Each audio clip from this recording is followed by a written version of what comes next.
Selamat pagi, Assalamualaikum warahmatullahi wabarakatuh. Salam sejahtera bagi kita semua. Om Swastiastu, Namo Buddhaya, Salam Kebajikan. Yang kami hormati, narasumber webinar pada hari ini, Inspektur Daerah Kota Manado, Bapak Judi Edward STMR CGCAE CGRE. Selamat pagi, Pak Inspektur. Yang kami hormati, Kepala BKPSDM Kota Manado, Bapak Otnil Tewal SSMM. Selamat pagi Pak Kaban. Selamat pagi, pagi. Dan Bapak Ibu yang bergabung pada ruang Zoom maupun melalui kanal YouTube BKPSDM Kota Manado. Senang sekali boleh menyapa Bapak Ibu melalui kegiatan webinar hari ini. Izinkan saya, Seli Sumarau, sebagai moderator untuk menuntun kegiatan pada hari ini, Rabu 24 Juni 2026, dengan tema ASN berintegritas, berani katakan tidak pada konflik kepentingan. Dan saat ini ada beberapa hal yang perlu diperhatikan oleh Bapak Ibu yang bergabung pada ruang Zoom selama kegiatan ini berlangsung. Yang pertama, mohon untuk mengaktifkan kamera dan menonaktifkan mikrofon. Yang kedua, mohon menyesuaikan format penamaan pada Zoom Bapak Ibu menjadi asal perangkat daerah underscore nama Bapak Ibu.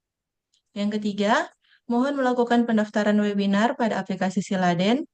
Dan yang keempat, kolom chat bukan untuk mengisi daftar hadir. Untuk daftar hadir dapat diakses lewat aplikasi Siladen.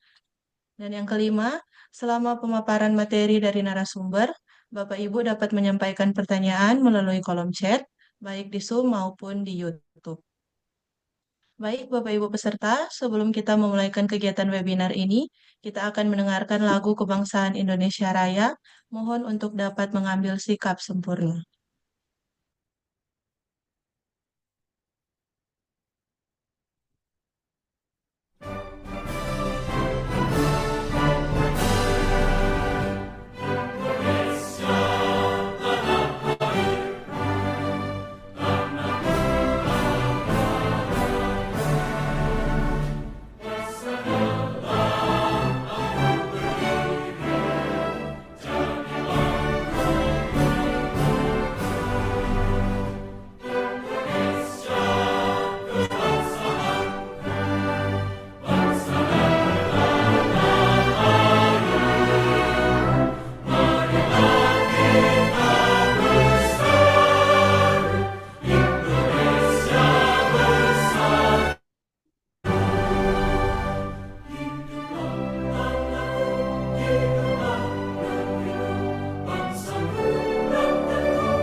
Demi kelancaran kegiatan kita pada hari ini, kita akan membuka dengan doa, dan doa akan dipimpin oleh Saudari Alisa Munaya Asrar, SPSI. Kepada Saudari Alisa dipersilahkan. Mari kita berdoa. Bismillahirrahmanirrahim. Ya Allah, pada hari ini kami berkumpul untuk melaksanakan kegiatan webinar. Kami memohon kepadamu, jadikanlah kegiatan ini membawa manfaat dan keberkahan bagi kami semua. Bukalah hati dan pikiran kami agar dapat menerima ilmu yang bermanfaat dan kuatkan tekad kami untuk mengamalkannya demi kemajuan bersama. Amin.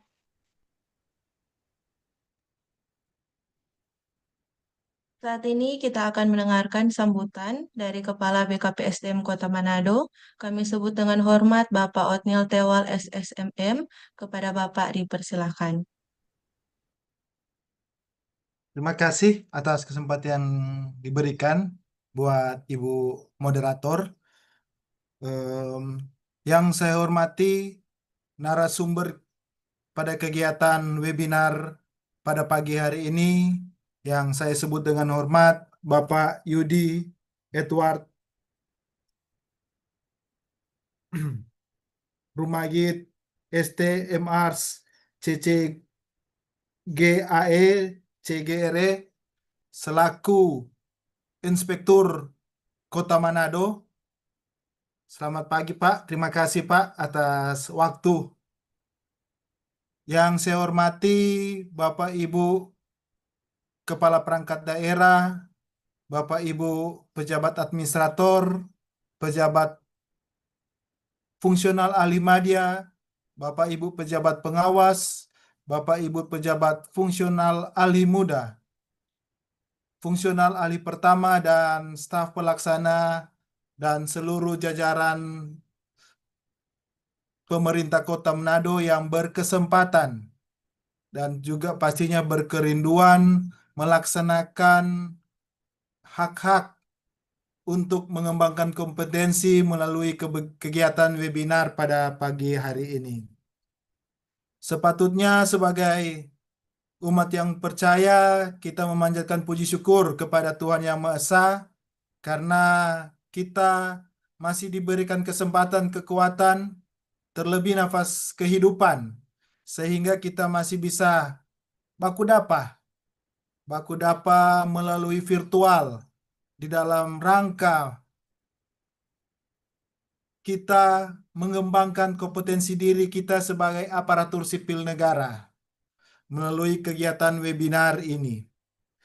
Bapak Ibu yang saya hormati, BKPSDM Kota Manado akan selalu terus-menerus mengingatkan dan juga pastinya juga akan memfasilitasi kegiatan-kegiatan seperti ini untuk mendapatkan hasil yang terbaik kepada seluruh aparatur sipil negara di pemerintah Kota Manado.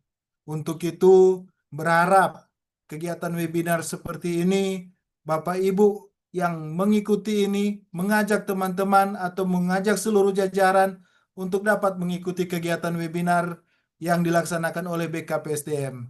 Dan juga seharusnya seluruh aparatur sipil negara juga harus mengikuti kegiatan-kegiatan pelatihan, pelatihan teknis dan webinar di masing-masing SKPD atau sesuai dengan tupoksi ataupun sesuai dengan wewenang yang ditempatkan masing-masing SKPD. Berharap ke depan nantinya aparatur sipil negara pemerintah Kota Manado lebih aware lagi untuk mengikuti kegiatan-kegiatan seperti ini. Dan pada kesempatan ini kami melaksanakan kegiatan webinar ini dengan tema ASN berintegritas, berani katakan tidak pada konflik kepentingan. Seperti yang kita ketahui bersama bahwa pada saat kita menjabat sebagai aparatur sipil negara, kita sudah dibatasi dengan sesuai dengan aturan regulasi yang melekat pada kita sebagai aparatur sipil negara. Terlebih lagi, pada saat kita dalam pelaksanaan tugas, pastinya kita akan selalu di barrier atau dibatasi dengan aturan-aturan regulasi yang nantinya itu akan menjaga kita, akan memprotek kita agar kita tidak lalai dalam pelaksanaan tugas pastinya. Dan saat ini Bapak Inspektur Kota Manado akan memberikan informasi dan pemahaman terkait benturan kepentingan yang melekat nantinya pada saat pelaksanaan tugas bagi aparatur sipil negara. Berharap pada saat menerima materi dan informasi dari Inspektur Kota Manado yang merupakan narasumber pada kegiatan webinar ini, Bapak Ibu aparatur sipil negara bisa mengaplikasikan, mengimplementasikan em, informasi dan materi yang diberikan pada kegiatan webinar ini. Demikian yang bisa saya sampaikan. Berharap semua bisa mengikuti kegiatan webinar secara keseluruhan sampai tuntas dan mendapatkan informasi yang paripurna dari yang disampaikan oleh narasumber. Sekali lagi terima kasih kepada Pak Inspektur, terima kasih kepada rekan-rekan tim BKPSDM yang telah memfasilitasi kegiatan ini. Terima kasih kepada seluruh jajaran pemerintah Kota Manado yang berkesempatan mengikuti kegiatan webinar pada pagi hari ini. Terima kasih sekali lagi. Wassalamualaikum warahmatullahi wabarakatuh. Om Santi Santi Om Syahdu Syahdu Rahayu Salam Kebajikan. Sekian. Terima kasih kami sampaikan kepada Kaban Otnil atas sambutan yang telah disampaikan. Dan saat ini kita akan mendengarkan pemaparan materi tentang ASN berintegritas, berani katakan tidak pada konflik kepentingan yang akan dipaparkan oleh narasumber kita. Saya sebut dengan hormat Bapak Jody Edward ST MArs CGC AE CGRE. Izin Pak Inspektur untuk waktu dan layar kami persilakan. Baik, terima kasih Ibu Seli selaku moderator pada kesempatan webinar kali ini. Salam sejahtera untuk kita semua. Shalom. Assalamualaikum warahmatullahi wabarakatuh. Om Swastiastu, Namo Buddhaya, salam kebajikan. Merupakan kehormatan bagi kami untuk dapat memberikan sumbangsi bagi pengembangan kompetensi di lingkungan pemerintah Kota Manado, khususnya yang terkait dengan tema kita pada kesempatan pagi hari ini. Tadi juga sudah disampaikan secara gamblang. Sebelumnya yang kami hormati Kepala BKPSDM Kota Manado, Bapak Otnil Tewal. Yang kami hormati para pejabat tinggi Pratama, para pejabat administrator, para pejabat pengawas, pejabat fungsional, seluruh peserta webinar yang kita laksanakan pada kesempatan kali ini. Puji syukur bahwa kita diberikan kesempatan oleh Tuhan Yang Maha Kuasa, semua dalam keadaan sehat, untuk kita melaksanakan tugas dan tanggung jawab kita. Secara khusus pada pagi hari ini kita akan mengikuti webinar dan kami yang diminta untuk boleh memberikan sedikit gambaran yang terkait dengan tema yang kami berikan judul benturan kepentingan dalam tata kelola penyelenggaraan pemerintahan di lingkungan pemerintah Kota Manado.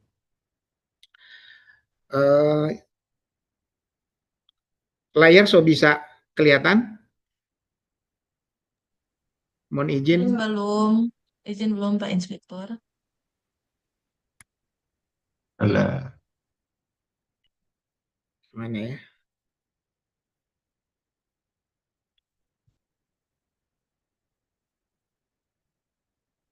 Masih belum?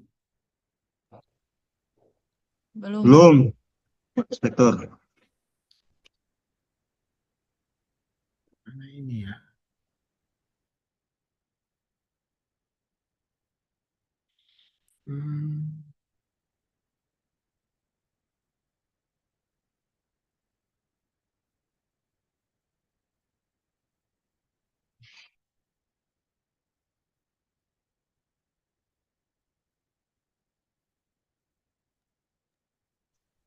Izin sudah terlihat, Pak. Sudah? Ya, sudah terlihat. Ya, sudah, Pak. Oke. Iya. Sudah, Victor. Lanjut. Jadi,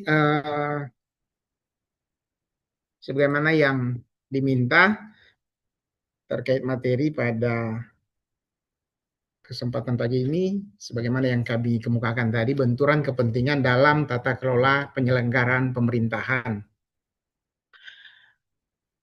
Dasar hukumnya itu sebenarnya diatur dalam Peraturan Menteri Pendayagunaan Aparatur Negara dan Reformasi Birokrasi Republik Indonesia Nomor 17 Tahun 2024 tentang pengelolaan konflik kepentingan. Dan secara khusus di Kota Manado sebenarnya kita juga sudah memiliki Peraturan Wali Kota Manado Nomor 13 Tahun 2022 tentang pedoman penanganan benturan kepentingan di lingkungan pemerintah Kota Manado. Dan memang peraturan wali kota ini masih mengacu pada ketentuan atau aturan dari Menpan RB yang lama dan memang menjadi perhatian kita untuk melakukan secepat mungkin penyesuaian dengan ketentuan yang baru.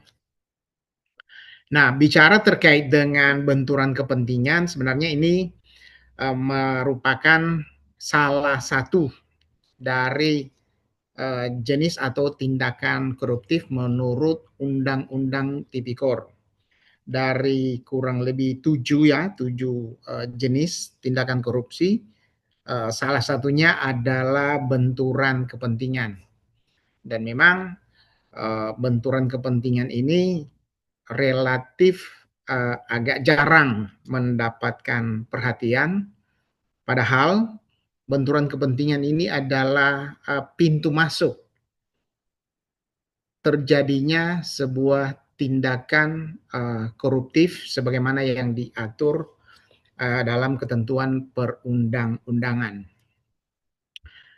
Nah, sebelum kita masuk lebih lanjut, kita perlu mencermati terkait dengan definisi sebenarnya seperti apa sih benturan kepentingan itu.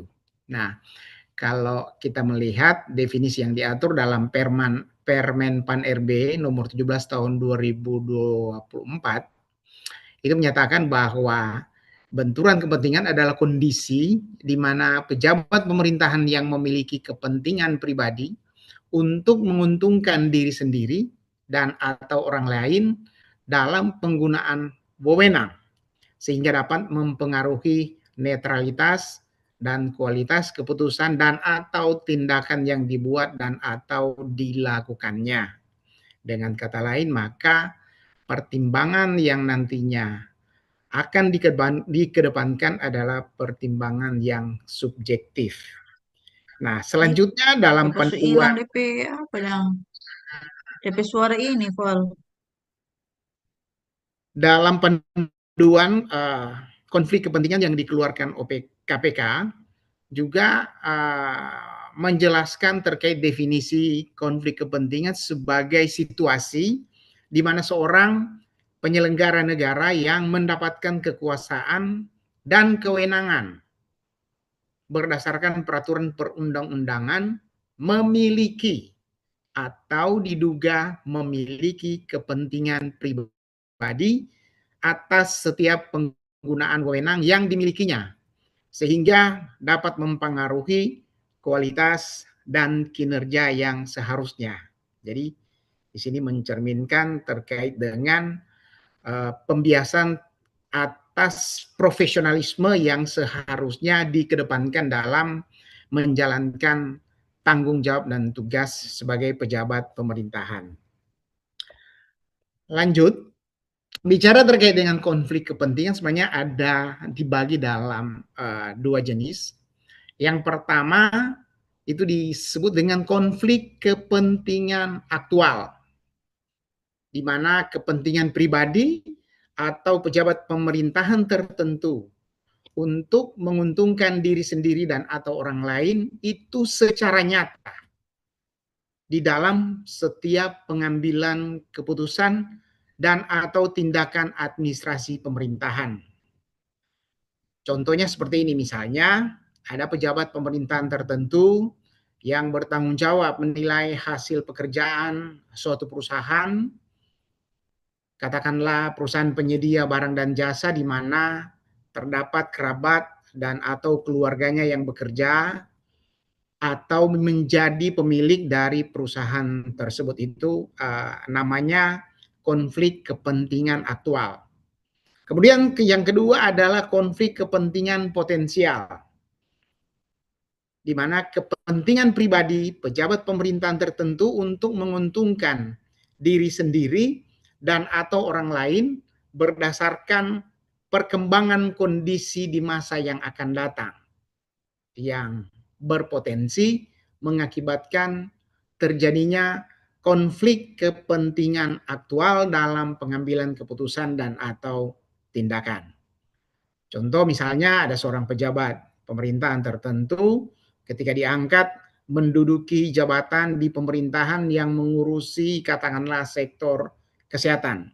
Sementara pejabat pemerintahan tersebut mungkin berstatus sebagai komisaris atau memiliki saham di bidang farmasi. Nah, dari dua jenis itu kemudian kita akan menelisik lebih jauh yang terkait dengan sumber-sumber konflik kepentingan. Nah, di sini ada kurang lebih terdapat 8 sumber konflik kepentingan yang erat kaitannya dengan tugas dan tanggung jawab kita di dalam penyelenggaraan pemerintahan.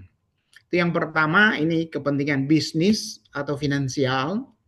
Kemudian yang terkait dengan hubungan keluarga dan kerabat. Yang ketiga, hubungan afiliasi. Yang keempat, pekerjaan di luar pekerjaan pokok. Yang kelima, yang terkait dengan hubungan dengan rangkap jabatan. Kemudian penggunaan pengaruh dan atau relasi dari jabatan lama ke tempat jabatan yang baru. Kemudian penerimaan hadiah atau gratifikasi, dan ada sumber konflik kepentingan lainnya. Nah, ini masing-masing sumber ini kita akan elaborasi lebih lanjut. Yang pertama, terkait kepentingan bisnis atau finansial. Jadi, kondisi di mana pejabat pemerintahan tertentu dalam melaksanakan kewenangannya memiliki kepentingan bisnis atau kepentingan finansial yang terkait dengan dirinya atau orang lain. Contohnya seperti ini, misalnya ada pejabat pemerintahan tertentu ikut melakukan kegiatan pengawasan dan atau menentukan hasil pengawasan atas pekerjaan sebuah kegiatan atau sebuah proyek di mana dirinya juga memiliki saham atas perusahaan yang diawasi. Atau pejabat pemerintahan tertentu ikut mengambil keputusan dalam menentukan pelaksanaan investasi pemerintah di mana perusahaan atau aset pribadi yang dimilikinya terkait dengan dan atau akan mendapatkan keuntungan dari proses investasi tersebut. Misalnya dia ikut dalam pengambilan keputusan tentang rencana pembangunan smelter yang berada di tanah milik pejabat yang bersangkutan. Atau contoh lainnya, misalnya pejabat pemerintah yang bertanggung jawab memproses izin usaha sengaja tidak memproses izin usaha yang dianggapnya jika dia kasih ini izin akan merugikan kepentingan bisnisnya. Misalnya pejabat pemerintah tersebut memiliki izin usaha restoran dan kebetulan pemohon yang mengajukan izin dengan jenis usaha yang sama dan bahkan mungkin memiliki lokasi yang berdekatan, sehingga ada kecenderungan untuk menghambat bahkan menolak pemberian izin untuk meminimalkan persaingan. Kira-kira seperti itu. Kemudian sumber konflik yang kedua, ini yang terkait dengan hubungan keluarga dan kerabat. Nah, ini terjadi ketika pejabat pemerintahan tertentu dalam melaksanakan kewenangannya dihadapkan dengan pihak yang memiliki hubungan keluarga dan kerabat. Nah, yang dimaksud dengan dihadapkan dengan pihak yang memiliki hubungan keluarga dan kerabat adalah dalam hal keluarga atau kerabat tersebut merupakan pihak yang secara langsung memiliki kebutuhan dengan kewenangan pejabat pemerintahan tertentu tersebut. Jadi ada imbal balik. Atau dalam hal keluarga atau kerabat tersebut mewakili atau menerima kuasa, bekerja atau mendapatkan keuntungan dari pihak lain yang membutuhkan kewenangan pejabat pemerintahan tersebut. Nah, keluarga atau kerabat yang dimaksud di sini ini meliputi dia ada istilahnya 2 derajat ke atas, 2 derajat ke bawah maupun secara horizontal. Misalnya orang tua kandung, tiri ataupun orang tua angkat. Itu 1 derajat di atas. Atau saudara kandung, saudara tiri, saudara angkat. Jadi kakak beradik. Atau suami istri. Kemudian anak kandung, anak tiri, atau anak angkat. Selanjutnya suami istri dari anak kandung, anak tiri atau anak angkat. Jadi ini anak mantu ini. Kemudian kakek, nenek, baik kandung, tiri maupun angkat. Kemudian cucu kandung, cucu tiri atau cucu angkat. Kemudian juga yang masuk di sini saudara kandung, saudara tiri, saudara angkat dari suami atau istri. Ipar ini. Kemudian suami istri dari saudara kandung, tiri, angkat.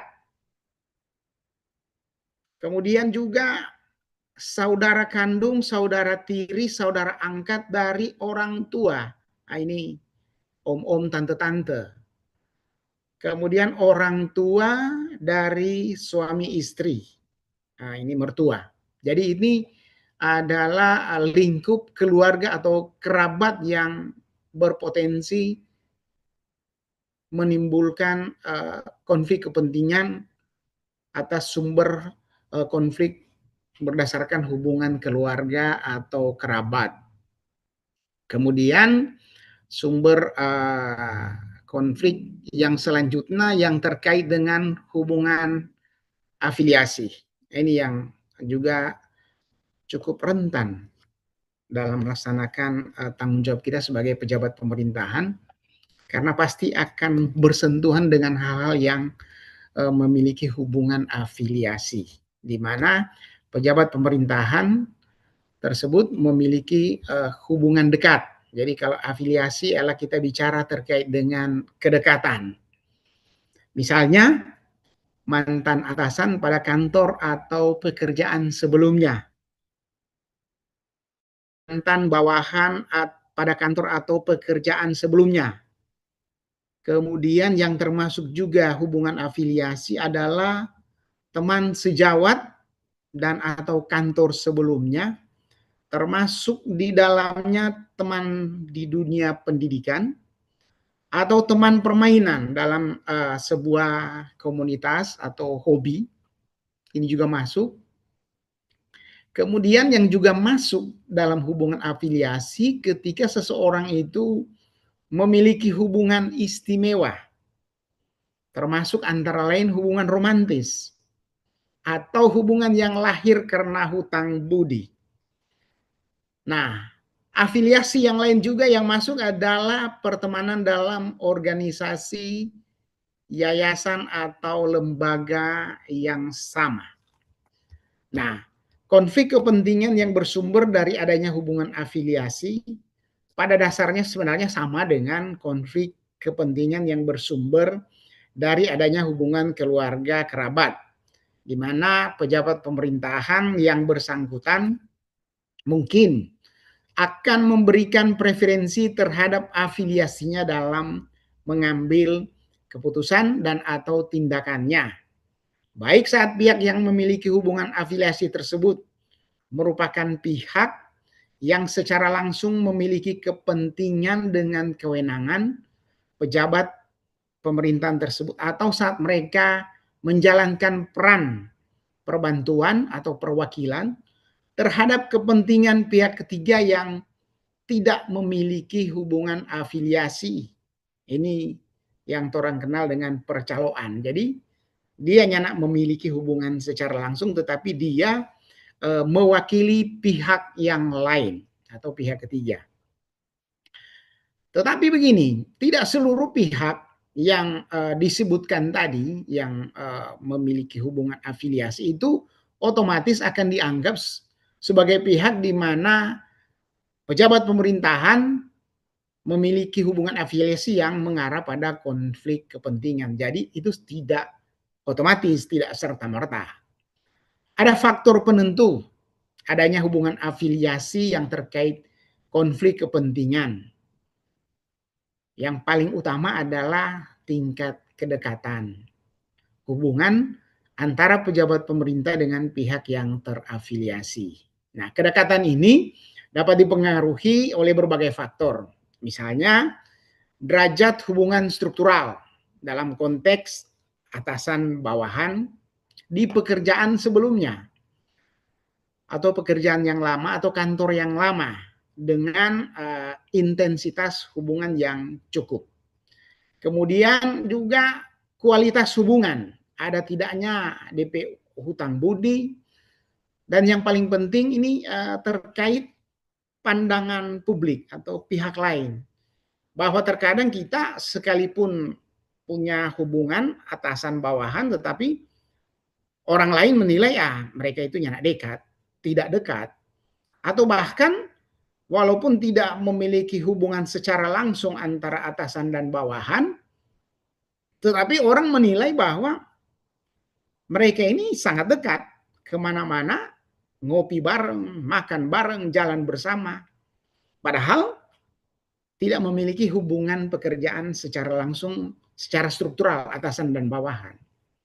Ya mungkin yang bersangkutan itu di bidang yang lain. Nah itu kan sesuatu yang lumrah kalau orang perhatikan dalam keseharian kita sebagai ASN. Bahwa terkadang ada hubungan-hubungan yang seperti itu. Nah, pejabat pemerintahan yang pernah menjadi staf KUA ini contoh. Itu misalnya ketika ada banyak pekerja dan yang bersangkutan pernah berhubungan langsung dengan pimpinan, maka memang perlu yang namanya pendeklarasian terkait dengan konflik kepentingan, sehingga akan ada tindakan yang diperlukan untuk meminimalisir ataupun mengeliminir munculnya konflik kepentingan yang akan menghambat ataupun mengganggu profesionalitas dalam pelaksanaan tugas. Kemudian tadi terkait dengan hubungan istimewa, ini yang cukup menarik ini. Jadi ini hubungan romantis juga ternyata berpotensi akan menimbulkan konflik kepentingan. Baik hubungan romantis yang sedang terjadi atau yang pernah terjadi antara pejabat pemerintah dengan seseorang. Nah, biasa orang kenal dengan istilah mantan. Nah, hal tersebut otomatis akan mengakibatkan yang bersangkutan dianggap memiliki hubungan afiliasi dengan orang tersebut. Karenanya, maka pejabat pemerintah tersebut memang ketika akan menetapkan keputusan dan atau mengambil tindakan administrasi pemerintahan terkait dengan pihak-pihak tersebut, maka memang diwajibkan untuk mendeklarasikan hubungan istimewa tersebut kepada atasannya. Nah, bentuk hubungan istimewa lainnya, misalnya begini, kalau ada hubungan proses katakan ada melahirkan ya, karena orang semua rata-rata sebuah keluarga. Nah, ketika pejabat pemerintahan dengan dokter yang katakanlah pernah menyelamatkan atau menyembuhkan anaknya yang sakit parah, nah pejabat pemerintahan tertentu dalam mengambil keputusan juga contohnya ketika juga terkait dengan promosi terhadap seorang pegawai dan pejabat tersebut mengetahui bahwa pegawai tersebut merupakan keluarga dekat dari dokter yang menyembuhkan anaknya tersebut, atau pejabat tersebut pernah mendapatkan rekomendasi dari dokter untuk mempromosikan keluarga dekatnya, maka memang pejabat tersebut tidak dapat mengambil keputusan dan harus menyerahkannya pada atasannya. Karena memang pada dasarnya hubungan afiliasi yang terkait dengan juga kesamaan tempat pendidikan, suku atau kedaerahan itu memang tidak termasuk dalam definisi hubungan afiliasi. Namun dalam prakteknya memang tidak jarang ditemui fakta bahwa hal-hal tersebut dapat dianggap oleh masyarakat mempengaruhi objektivitas dalam pengambilan keputusan atau tindakan administrasi pemerintahan. Nah, untuk menghindari hal-hal tersebut, maka pejabat pemerintahan perlu memastikan bahwa keputusan dan atau tindakan administrasi pemerintahan yang diambilnya itu harus terbebas dari sikap-sikap keberpihakan yang tidak sesuai dengan prinsip non-diskriminasi. Nah, untuk menghindari pandangan negatif yang diduga akan muncul terkait dengan pengambilan keputusan dan atau tindakan tertentu yang terkait dengan pihak-pihak yang memiliki kesamaan pendidikan, suku, atau kedaerahan, maka pejabat pemerintahan dapat saja mendeklarasikan hal tersebut kepada atasannya. Seperti halnya hubungan atasan dan bawahan, memang tidak semua hubungan pertemanan antara pejabat pemerintah dengan pihak lain itu otomatis akan mengakibatkan pejabat pemerintahan tersebut tidak dapat mengambil keputusan dan atau tindakan administrasi pemerintahan yang melibatkan pihak tersebut. Hal yang perlu diperhatikan adalah misalnya intensitas dan kualitas hubungan tersebut atau hubungan ketergantungan, termasuk hubungan struktural di antara keduanya.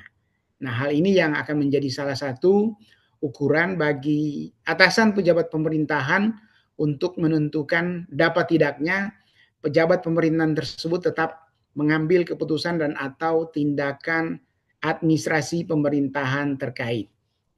Dan mengingat batasan konflik kepentingan khususnya terkait dengan hubungan afiliasi yang tidak selamanya itu mudah atau gampang untuk ditentukan batasannya secara pasti oleh pejabat pemerintahan tertentu atau atasan pejabat, maka perlu adanya sarana konsultasi yang memadai dari pejabat pelaksana pengelola konflik kepentingan. Kemudian sumber konflik kepentingan selanjutnya yang keempat yang terkait dengan pekerjaan di luar pekerjaan pokok. Jadi memang kondisi ini dapat terjadi ketika pejabat pemerintahan tertentu dalam melaksanakan kewenangannya dihadapkan dengan kepentingan di luar pekerjaan pokoknya. Ini kan orang di sini banyak yang ada pekerjaan-pekerjaan sampingan, misalnya jadi konsultan atau apa. Nah, ini perlu kehati-hatian. Kemudian sumber yang kelima ini adanya hubungan dengan jabatan publik lain yang diempat atau rangkap jabatan. Meskipun memang rangkap jabatan sebenarnya tidak dilarang oleh ketentuan peraturan perundang-undangan.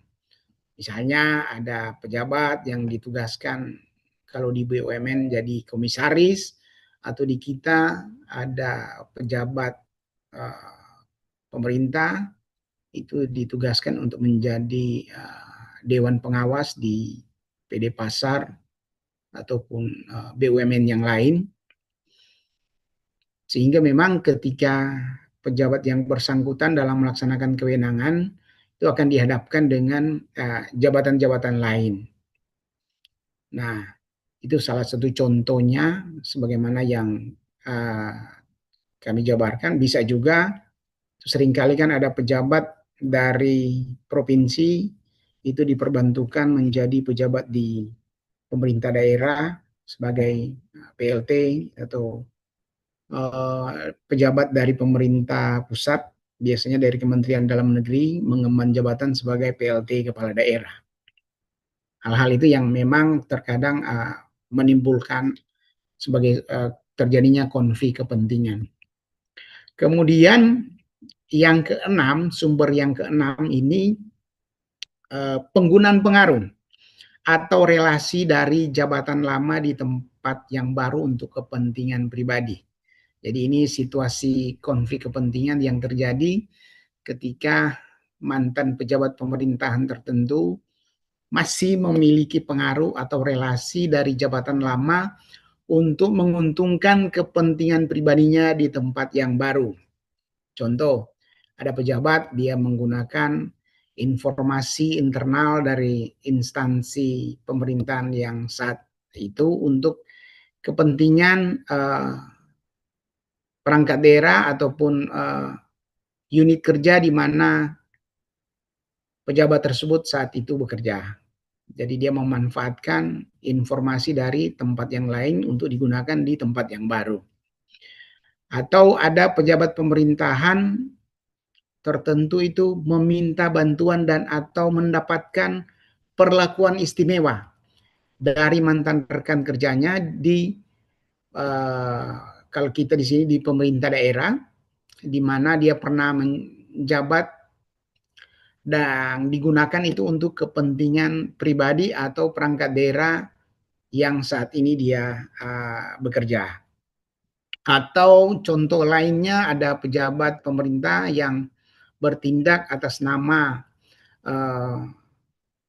unit kerja yang barunya di hadapan unit kerja yang lama di mana dia pernah bekerja atau menjabat. Kemudian sumber yang ketujuh, nah ini yang terkait penerimaan hadiah gratifikasi di luar ketentuan tindak pidana korupsi. Kan kalau bicara penerimaan hadiah atau gratifikasi, itu sebenarnya kan memang menjadi salah satu bagian yang dilarang, tetapi ada gratifikasi yang dikecualikan karena tidak masuk kategori suap. Itu menurut ketentuan perundang-undangan. Tetapi ini juga menjadi sumber yang mempengaruhi kualitas pengambilan keputusan. Karena kan menurut ketentuan terkait dengan tindak pidana korupsi, penerimaan gratifikasi itu apabila berhubungan dengan jabatannya, itu kategori suap. Kalau tidak berhubungan, ya nyanak masuk kategori. Dan memang itu tetap wajib dilaporkan dalam rentang waktu maksimal 30 hari. Nah, di dalam pedoman pengendalian gratifikasi juga sudah mengatur kewajiban pelaporan tersebut yang ada yang dikecualikan. Misalnya yang terkait dengan besaran nilai barang atau fasilitas yang tidak signifikan, seperti pemberian hadiah, tanda kasih, cenderamata di pesta, atau tradisi adat keagamaan yang berupa uang atau barang yang DP nilai jual ini paling banyak 1 juta per pemberian. Nah, ini kan tidak diwajibkan untuk dilaporkan. Tetapi pengecualian ini tidak berarti menjadikan gratifikasi bukan sebagai sumber konflik. Karena manakala suatu saat pejabat tersebut akan mengambil atau melakukan tindakan yang berhubungan dengan pemberi gratifikasi, maka pasti akan menimbulkan konflik kepentingan. Karena pernah menerima, apalagi kan per pemberian itu maksimal nilainya 1 juta. Tapi kalau berulang-ulang, ini menjadi perhatian kita semua. Kemudian sumber konflik yang terakhir itu kepentingan lainnya selain dari yang di atas, itu bisa terjadi manakala pejabat pemerintah mengambil keputusan terhadap penilaian kinerja diri sendiri atau menetapkan kebijakan yang menguntungkan diri sendiri. Misalnya memberikan penilaian sendiri terhadap kinerjanya atau menetapkan sendiri kenaikan gaji atau remunerasinya. Atau ada mungkin pejabat pemerintahan tertentu dengan sengaja dan di luar prosedur atau ketentuan itu berhubungan baik langsung atau tidak langsung dengan pihak ketiga yang sedang memiliki kepentingan dengan jabatan dan atau kewenangannya. Misalnya bertemu dengan penyedia barang atau jasa untuk membantu penyusunan usulan pengadaan yang mau diajukan di perangkat daerah, ini berpotensi menimbulkan konflik kepentingan. Atau bisa juga ada pejabat pemerintahan yang memanfaatkan jabatan atau kewenangan yang dimilikinya untuk mempengaruhi dan atau melakukan tipu daya kepada orang lain.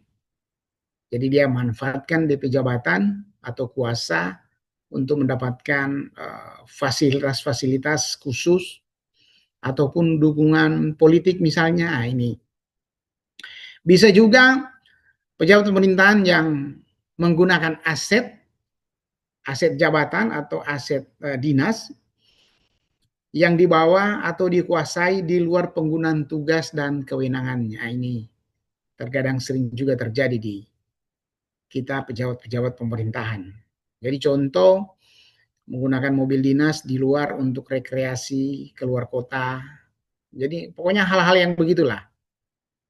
Atau bisa juga membocorkan informasi tentang pemenang tender di pengadaan barang dan jasa kepada salah satu peserta sebelum pengumuman tender itu dilaksanakan dengan maksud untuk mendapatkan keuntungan-keuntungan tertentu. Itu bisa saja. Nah, selanjutnya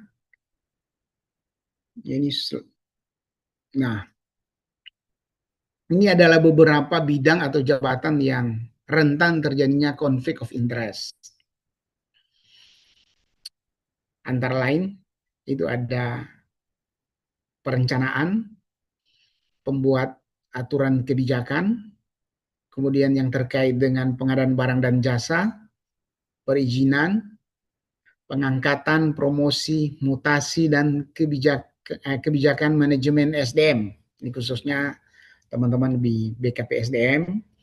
Kemudian pengawasan dan pemeriksaan yang terkait dengan inspektorat, penilaian termasuk sertifikasi dan pengujian, kemudian juga yang terkait dengan penyelidikan dan penyidikan, ini di aparat penegak hukum, demikian juga penuntutan atau pengadministrasian perkara di pengadilan. Ini ada beberapa bidang dan jabatan yang berpotensi atau rentan terjadinya konflik kepentingan. Selanjutnya kita masuk pada bagian pembangunan sistem pengelolaan konflik kepentingan. Seperti apa sih ini sistem yang mau dibangun? Karena memang setiap instansi pemerintah diwajibkan untuk mengembangkan dan memiliki instrumen kebijakan untuk mendukung pelaksanaan dari konflik kepentingan ini. Itu dimulai dari kita melakukan identifikasi dan manajemen risiko konflik kepentingan. Jadi memang ini dilakukan untuk menilai risiko kemungkinan adanya kepentingan pribadi pada jabatan-jabatan tertentu dari setiap unit kerja di pemerintah kita. Kemudian setelah dilakukan identifikasi, kemudian pembentukan komitmen pengelolaan konflik kepentingan dan penetapan pejabat pelaksana konflik kepentingan. Dan dalam hal ketika masih pun dibutuhkan, kita dapat membuat juknis terkait dengan tata cara pengelolaan konflik kepentingan di masing-masing instansi yang memuat minimal yang pertama itu harus ada mekanisme deklarasi konflik kepentingan. Kemudian juga harus mencantumkan mekanisme atasan pejabat untuk memeriksa, meneliti, dan menetapkan bentuk pengendalian konflik kepentingan terhadap deklarasi konflik kepentingan itu sendiri. Kemudian terkait dengan pelaksanaan sistem pengelolaan konflik kepentingan. Ini yang menurut kami juga sangat penting. Itu ada kurang lebih beberapa hal. Yang pertama, pengendalian konflik kepentingan sebelum dan menjelang pengambilan keputusan dan atau tindakan. Itu terbagi dalam dua. Yang pertama, pencatatan daftar kepentingan pribadi. Jadi ini dilakukan jauh sebelum pengambilan keputusan dan atau tindakan yang dimaksudkan untuk mengidentifikasi konflik kepentingan potensial yang mungkin terdapat pada setiap pejabat pemerintahan. Nah, ini pencatatannya itu terdiri dari identitas dari pejabat yang bersangkutan, kemudian jabatan, unit kerja pemerintahan, pejabat pemerintahan, kemudian daftar keluarga dan kerabat yang berpotensi menimbulkan situasi konflik kepentingan berkaitan dengan tugas dan kewenangan pejabat tersebut. Kemudian daftar kepemilikan saham di perusahaan dengan jumlah di atas 1%. Jadi kalau di bawah 1% tidak dicatat. Atau aset kepemilikan dan investasi dengan nilai di atas 500 juta. Ini yang perlu dicatat. Kemudian pencatatan yang lainnya yang terkait dengan pekerjaan di luar pekerjaan pokok dari pejabat pemerintahan tertentu atau jabatan publik lain yang sedang dilakukan oleh pejabat pemerintahan tersebut. Kemudian pencatatan selanjutnya yang terkait dengan afiliasi atau keanggotaan organisasi kemasyarakatan, organisasi nirlaba dan sejenis lainnya yang terkait dengan pejabat pemerintahan tertentu. Dan yang terakhir, pencatatan yang terakhir terkait dengan rencana kerja pasca pensiun yang berpotensi menimbulkan konflik kepentingan karena berkaitan dengan tugas atau kewenangan pejabat pemerintahan yang memang ini wajib disampaikan sekurang-kurangnya 60 hari sebelum masa pensiun atau pada saat berhenti dari pejabat pemerintahan.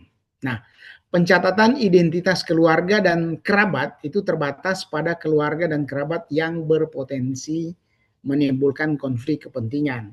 Tentu kalau tidak ada ya tidak perlu dicatat.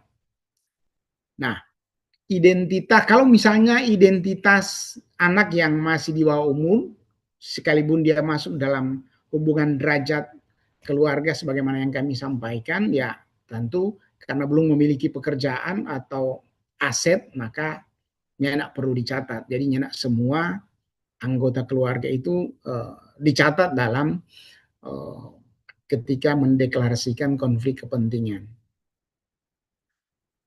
Kemudian yang kedua, ini yang penting, deklarasi konflik kepentingan. Jadi, deklarasi ini dilakukan saat pejabat pemerintahan tertentu berada pada situasi konflik kepentingan aktual.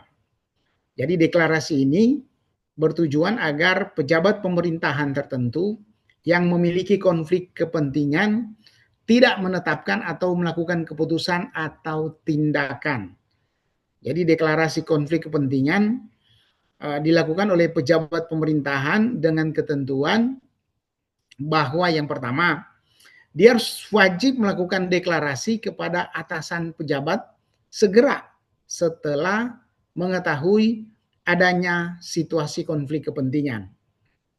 Kemudian, pejabat pemerintahan tertentu dilarang untuk mengambil keputusan dan atau tindakan sebelum atasan pejabat menganalisis dan memutuskan ada tidaknya konflik kepentingan yang dideklarasikan. Jadi pejabat tersebut sama sekali tidak diperkenankan untuk mengambil keputusan atau tindakan sebelum atasannya membuat keputusan terkait dengan ada tidaknya konflik kepentingan. Tetapi dalam kondisi khusus atau tertentu sebenarnya untuk menghindari hambatan misalnya dalam pelayanan publik yang memang soalnya bisa ditunda, deklarasi konflik kepentingan itu dapat dilakukan setelah pengambilan keputusan atau tindakan. Contoh misalnya yang bertugas dalam memproses pelayanan publik di loket pelayanan, atau yang menerima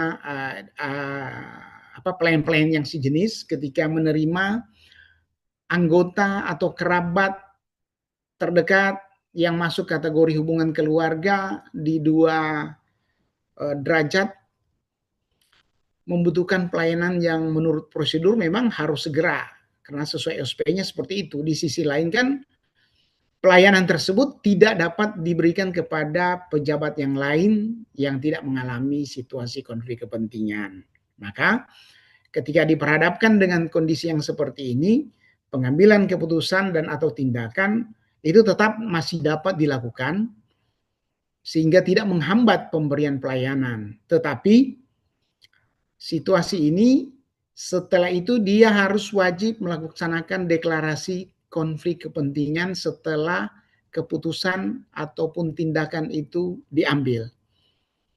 Jadi setelah keputusan tindakan diambil, itu dia diwajibkan untuk segera melakukan deklarasi konflik kepentingan.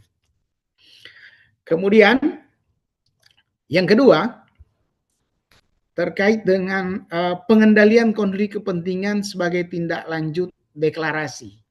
Jadi kalau yang pertama tadi, itu sebelum atau menjelang keputusan dan atau tindakan, kalau ini sebagai tindak lanjut. Jadi dia sudah deklarasi. Nah, pengendaliannya seperti apa? Itu pejabat atau atasan pejabat itu memang wajib melakukan penilaian dengan memeriksa, meneliti, dan menetapkan pengendalian konflik kepentingan sesuai dengan kasus serta situasi konflik kepentingan yang ada. Jadi respon dari atasan pejabat itu seperti itu. Nah, penilaian dilakukan antara lain untuk menentukan kemungkinan adanya konflik kepentingan tersebut apakah mempengaruhi netralitas atau kepercayaan publik dalam mengambil keputusan atau tindakan. Dalam hal ini memang perlu dilihat besar kecilnya keuntungan finansial yang diperoleh oleh pejabat yang bersangkutan atau keluarganya jika ia tetap mengambil keputusan atau tindakan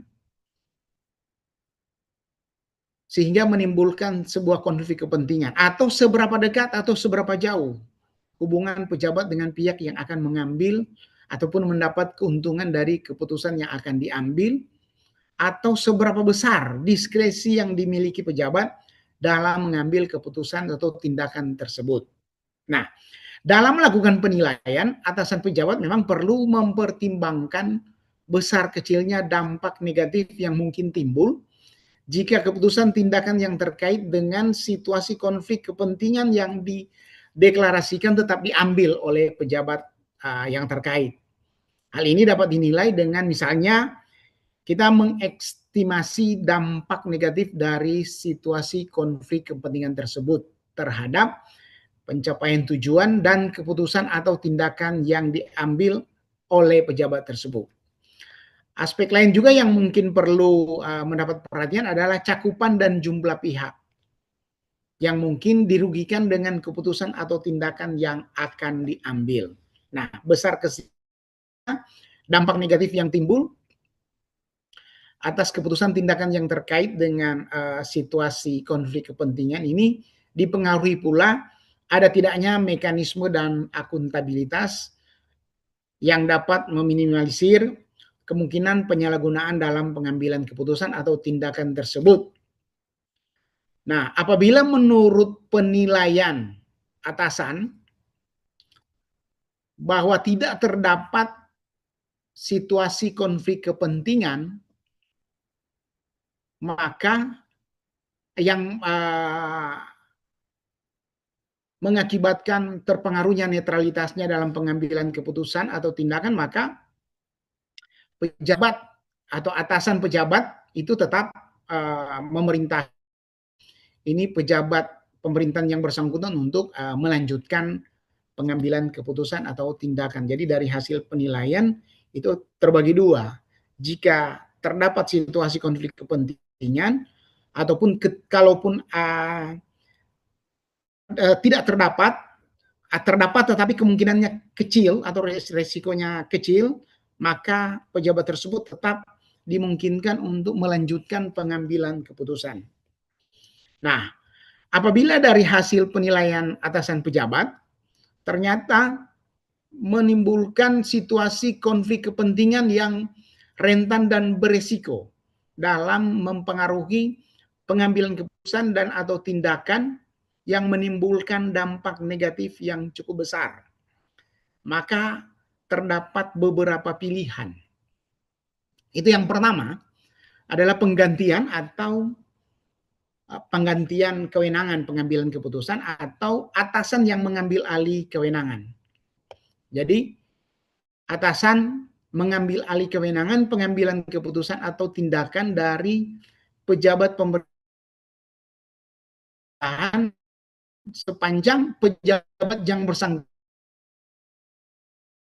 juga tidak memiliki alihkan tanggung jawab pengambilan keputusan kepada pejabat pemerintahan yang lain yang sama sekali tidak memiliki konflik kepentingan. Itu kalau kita lakukan penggantian. Kemudian yang kedua, tindakan yang kedua itu adalah pembatasan akses. Jadi pengendalian selanjutnya terkait dengan ini dilakukan dengan cara membatasi akses pejabat pemerintahan tertentu dalam membahas atau mempertimbangkan hingga pengambilan keputusan atau tindakan di mana yang bersangkutan itu berada pada situasi konflik kepentingan. Jadi dibatasi aksesnya. Nah, upaya ini dapat dilakukan dalam hal pengambilan keputusan atau tindakan dilakukan secara kolektif atau tim, bukan individu.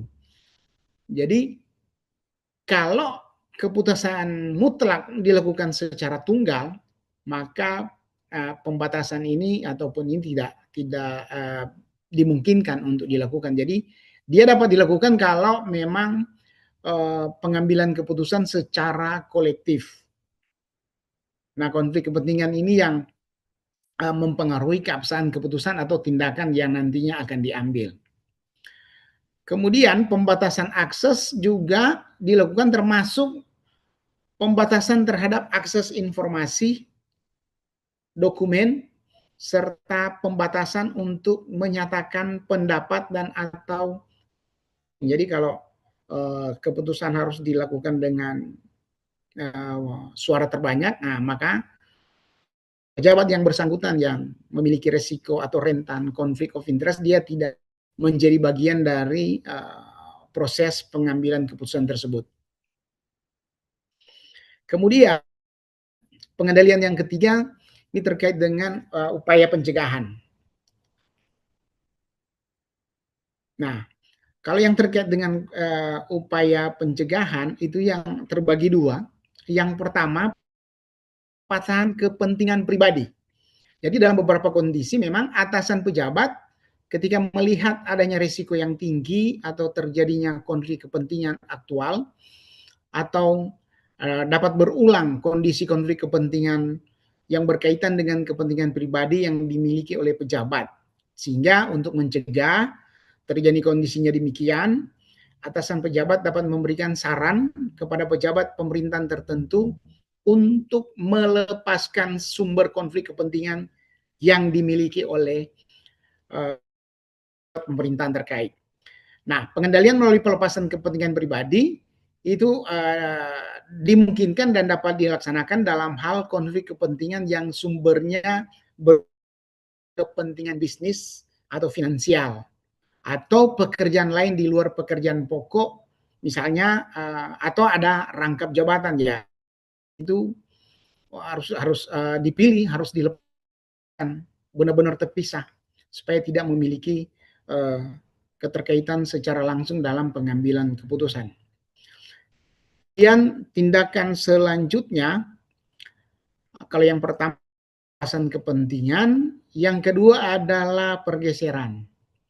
Nah, dalam beberapa kondisi, atasan mungkin melihat kemungkinan adanya situasi konflik kepentingan yang jadi secara berulang, sehingga menyarankan pejabat pemerintah yang bersangkutan dilakukan rotasi atau pergeseran ke unit kerja atau instansi yang lain, di mana tugas atau kewenangannya tidak berkaitan atau memiliki tingkat risiko kepentingan yang lebih rendah dengan kepentingan pribadi yang dimilikinya. Jadi dimungkinkan ada upaya pergeseran tanggung jawab, atau kalau kita dikenal kok ini dengan apalagi di BKPSDM yang proses mutasi juga dimungkinkan ketika dilihat potensi terjadinya konflik kepentingan yang berulang.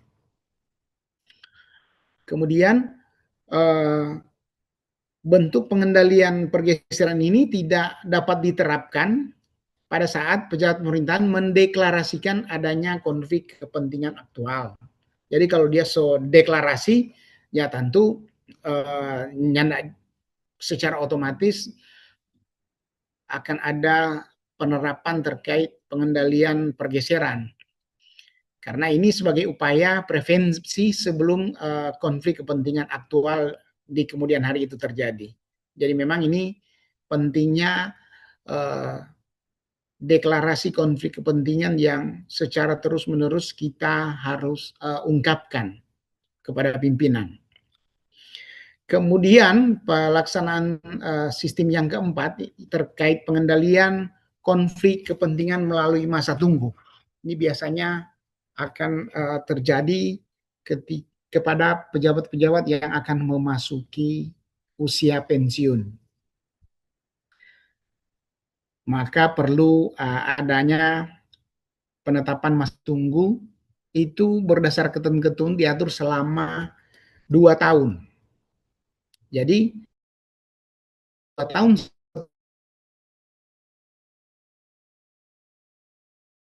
pemerintahan tersebut itu yang masih aktif, di mana dia ketika menjabat atau memiliki hubungan dilarang mengambil dan atau melakukan tindakan yang dapat menguntungkan mantan pejabat pemerintahan tersebut.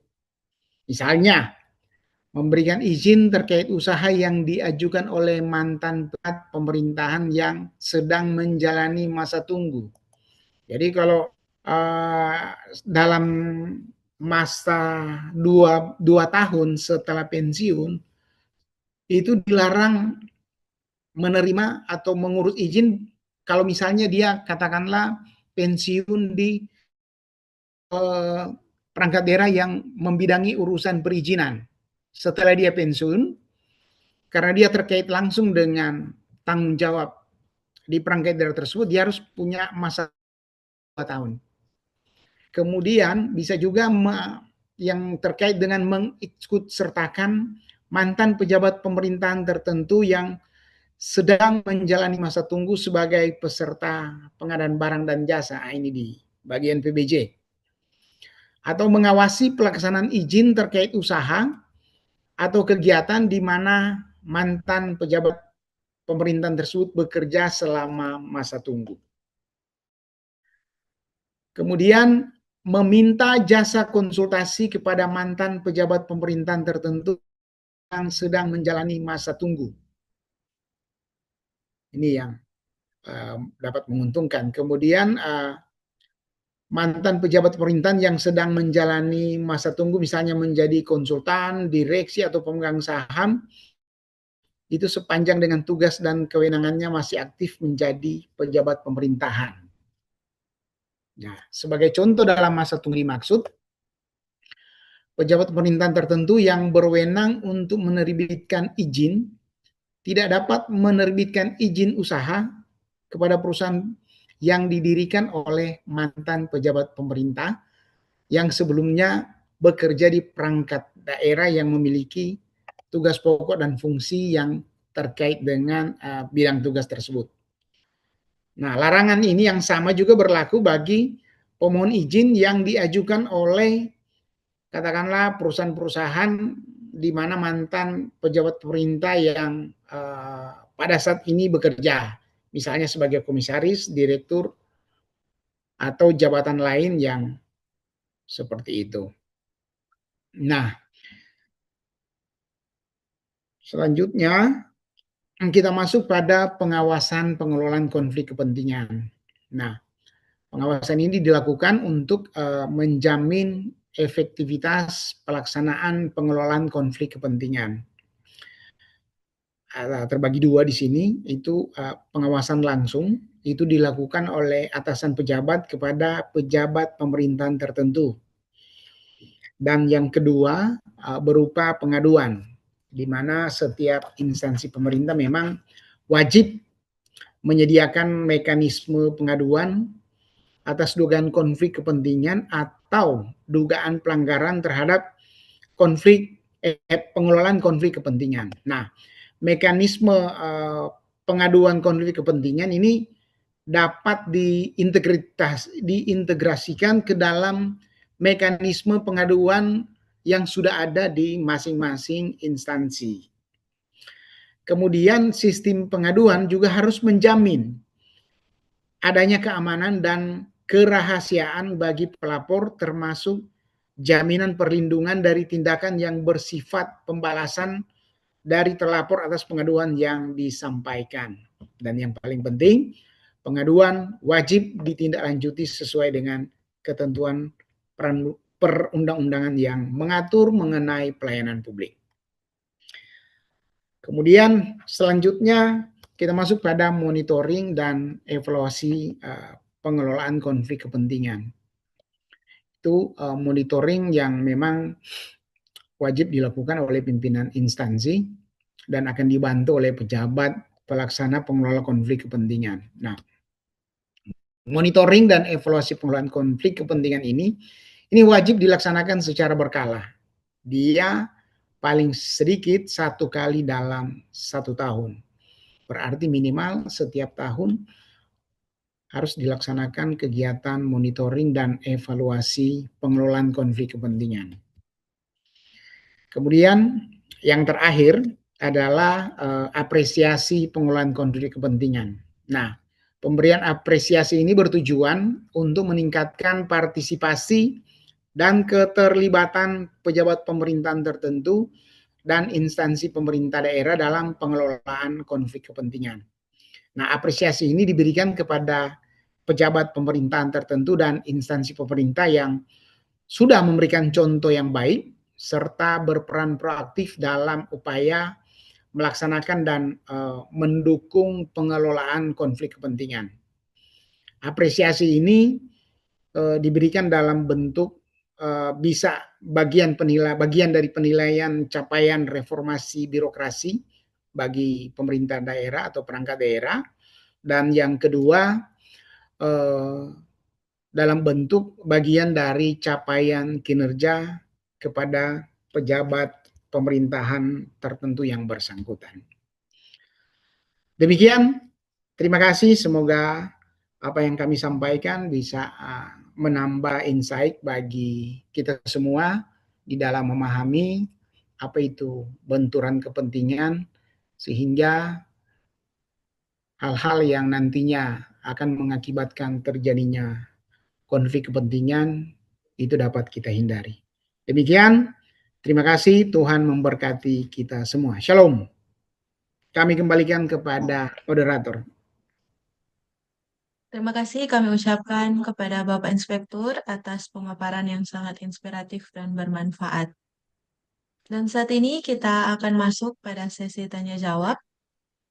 Bagi Bapak Ibu yang ingin menyampaikan pertanyaan secara langsung, dipersilahkan menggunakan fitur raise hand.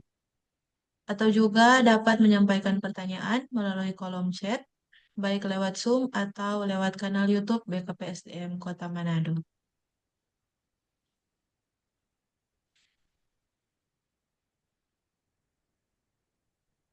Baik, kami membuka sesi tanya jawab yang pertama. Kami persilakan kepada Bapak Ibu yang ingin mengajukan pertanyaan bisa langsung menggunakan fitur raise hand.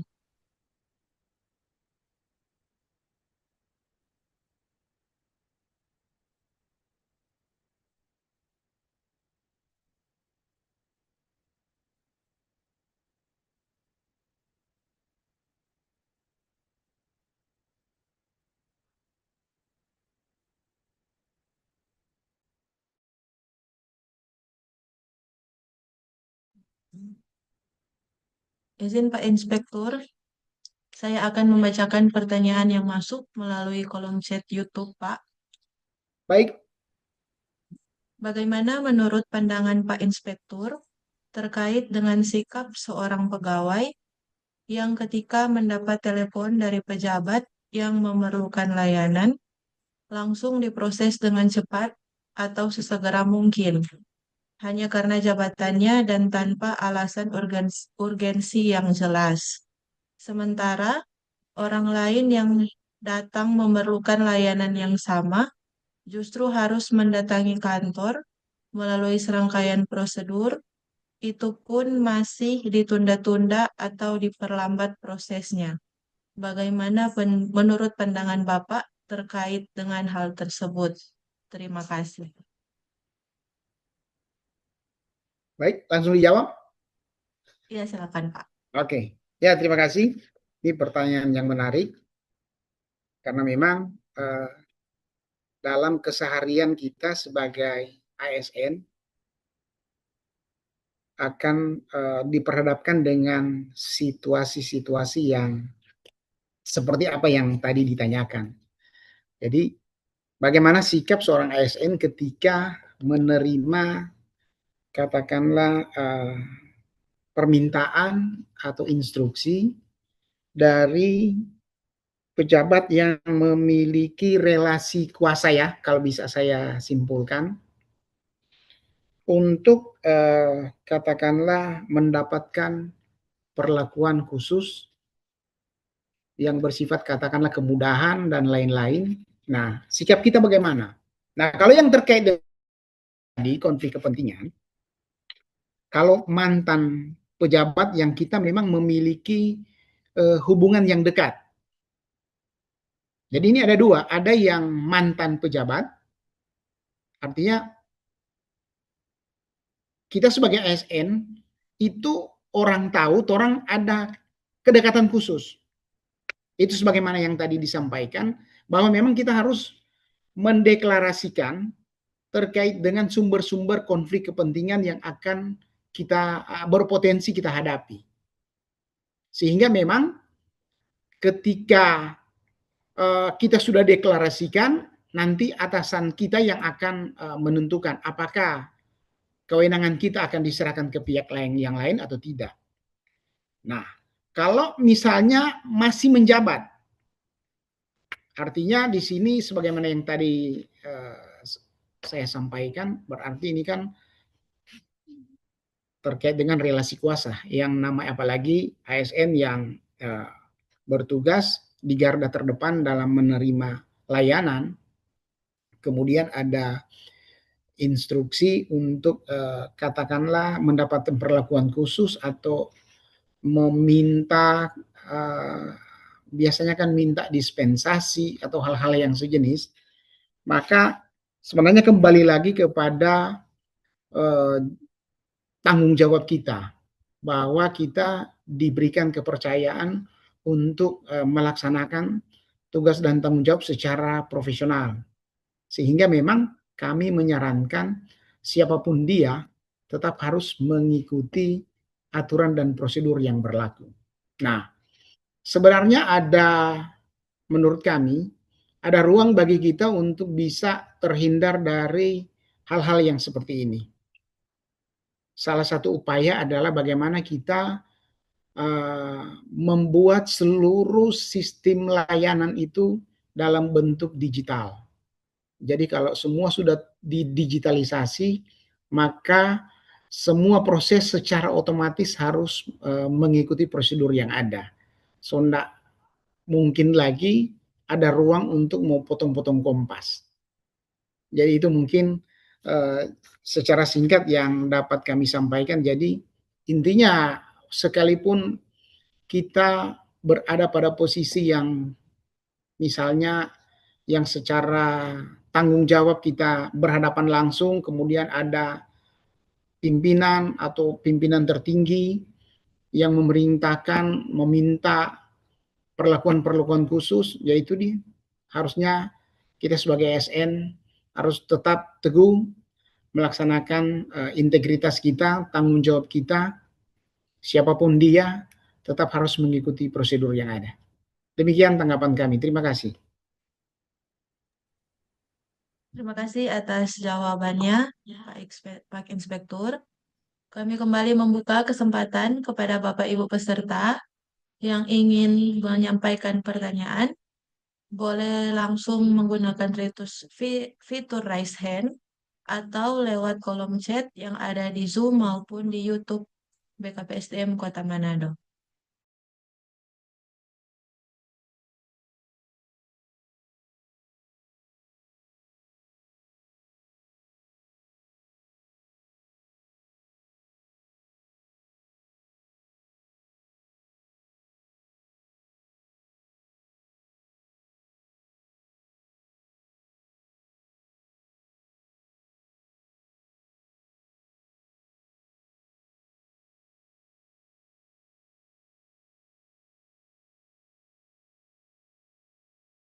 Masih ada?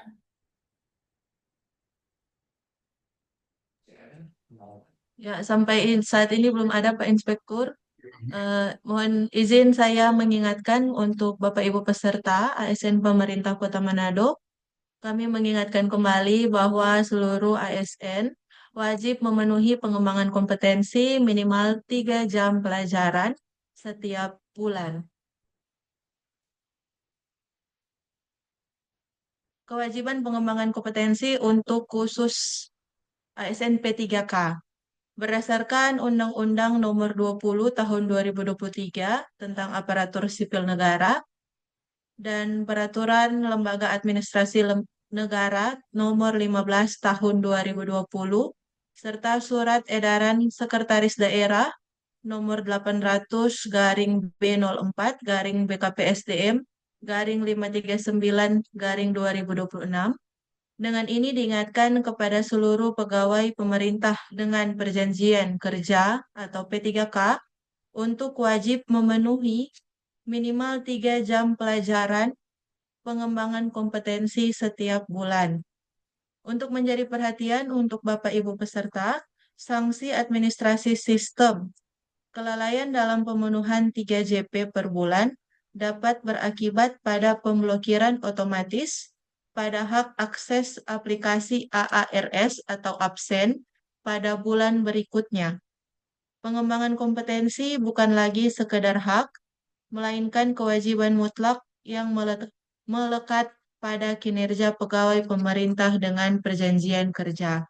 Segera penuhi jam pelajaran Anda atau JP Anda sebelum berakhir pada bulan berjalan ini.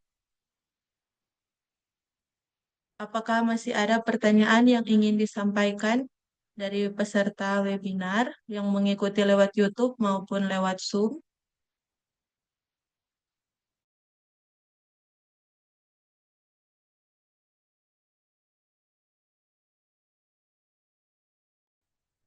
Baik, Bapak Ibu yang kami hormati, karena keterbatasan waktu dan belum ada pertanyaan tambahan, maka sesi tanya jawab kita cukupkan sampai di sini. Kita akan melakukan foto bersama. Mohon Bapak Ibu yang mengikuti webinar lewat ruang Zoom untuk dapat mengaktifkan kamera. Kita akan mulai. Layar pertama, 1, 2, 3. Layar kedua, 1, 2, 3. Layar ketiga, 1, 2, 3. Terima kasih, sesi foto bersama telah selesai. Bapak Ibu yang kami hormati, dengan berakhirnya sesi foto bersama, maka berakhir pula rangkaian kegiatan webinar kita pada hari ini. Kami mengucapkan terima kasih kepada narasumber kita pada hari ini, Inspektur Daerah Kota Manado, Bapak Judi Edward STMR CGCAE CEGRE, Kepala BKPSDM Kota Manado, Terima Bapak kasih. Ognil Tewal SSMM. Terima kasih Pak Inspektur, terima kasih Pak Kaban, dan terima kasih kepada Bapak Ibu peserta yang sudah bergabung pada ruang Zoom maupun melalui kanal YouTube BKPSDM Kota Manado. Kami mengingatkan kembali jangan lupa untuk melakukan presensi pada aplikasi Siladen.